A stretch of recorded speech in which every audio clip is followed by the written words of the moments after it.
Welcome to my channel Mission HTET PGT Physics Exam.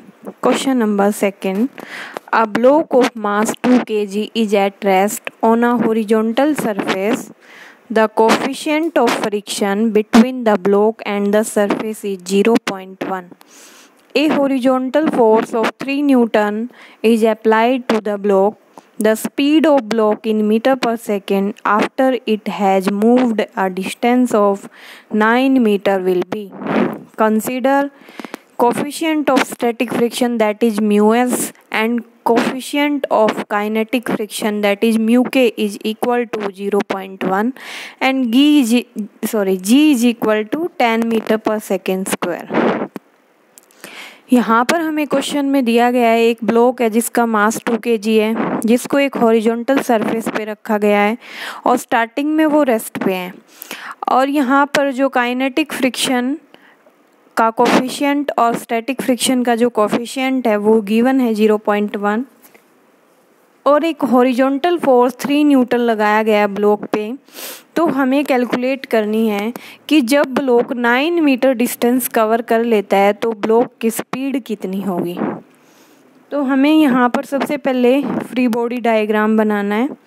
यहाँ पर एक हॉरिजॉन्टल सरफेस जो कि डायग्राम में दिया हुआ है, एक हॉरिजॉन्टल सरफेस पे 2 kg मास रखा हुआ है और यहाँ पर एक नॉर्मल फोर्स लगेगा। फ्री बॉडी डायग्राम में जो नॉर्मल होगा वो क्या होता है, जो सरफेस होता है उसके परपेंडिकुलर होता है, क्योंकि सरफेस पे जो ब्लॉक रखा गया उसके बिल्कुल 90 डिग्री पे नॉर्मल रिएक्शन लगती है। That is normal reaction is equal to mg।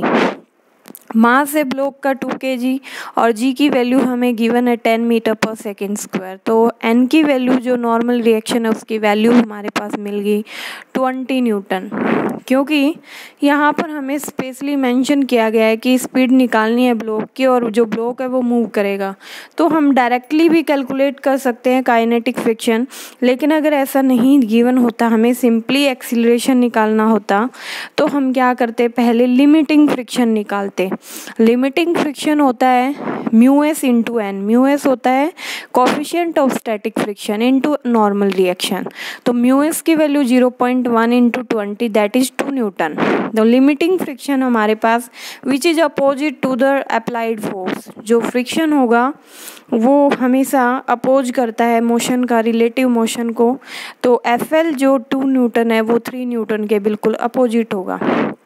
अब क्योंकि लिमिटिंग फ्रिक्शन जो है वो अप्लाइड फोर्स से कम है, तो अप्लाइड फोर्स ज़्यादा है तो बॉडी मूव कर जाएगी, ब्लॉक मूव कर जाएगा। कितना मूव कर रहा है वो, 9 मीटर, 9 मीटर हमें गिवन है डिस्टेंस।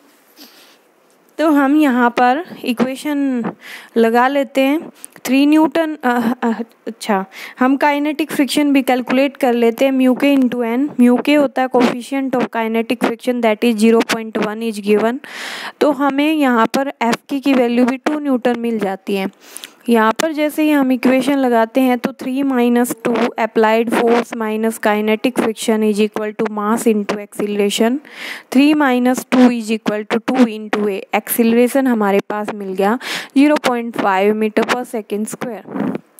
तो इक्वेशन ऑफ मोशन हम लगा सकते हैं, क्योंकि स्टार्टिंग में जो ऑब्जेक्ट था, जो ब्लॉक था, वो रेस्ट पे रखा हुआ था, तो उसकी इनिशियल वेलोसिटी u क्या थी, 0।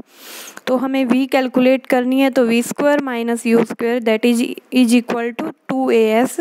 ये थर्ड इक्वेशन ऑफ मोशन। तो v² इज इक्वल टू 9 हमें मिल जाता है, that is v is equal to 3 meter पर सेकेंड। तो हमारा यहाँ पर सेकेंड ऑप्शन ठीक हो जाता है। Okay, thank you very much.